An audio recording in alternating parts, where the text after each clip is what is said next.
72 years ago today, bombs fell on Pearl Harbor in an attack that hurtled the U.S. into war. Today, those who served and sacrificed are being remembered in a solemn ceremony where it all began. KITV4's Andrew Pereira is live at Pearl Harbor where he'll be covering this morning's ceremony. Andrew? Yeah, Jill, it's an absolutely gorgeous morning here at Pearl Harbor. Not a drop of wind. The crowds have started gathering. We have all branches of the military here in honor of this day. Of course, as you mentioned, the 72nd remembrance of Pearl Harbor, that fateful day back in 1941, December 7th. The greatest generation that has been talked about so much, that has been written about so much.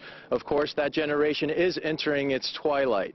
We have some statistics from the Veterans Administration that tell us 16.1 million veterans served during World War II, and of those veterans, according to the Veterans Affairs Administration, only about 1.7 million remain. So this is a generation in its twilight, but a generation that gave so much to this country, and we're here to honor that sacrifice that began 72 years ago with Pearl Harbor. And joining me right now is Daniel Martinez of the National Park Service, the historian here for many years. Daniel, thank you so much for joining us. Well, good morning, and thank you for being here.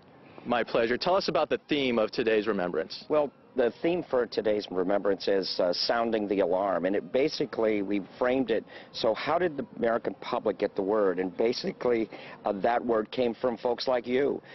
In those days, it would be by radio, and also the newspaper print would go out by teletype.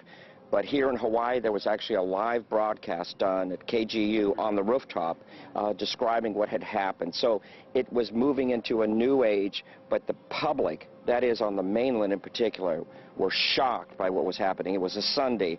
People were at church, or they were attending a football game, or they perhaps were in New York attending a play on the beach in California, and it hit these people and the news media like a shockwave, and it was the beginning of a new age for the news media because they were going to be covering World War II, and this began really the envelope of World War II, because now there was war in the Pacific, and it was a battle for the survival of democracies, and the media covered it. In fact, here in Hawaii, if people would go to Punchbowl National Cemetery, they would see Ernie Pyle, who covered it. He covered the soldiers and was killed by a sniper in the Pacific. But that particular individual, his recollection of sounding an alarm and describing the war is still vivid and still studied to this day.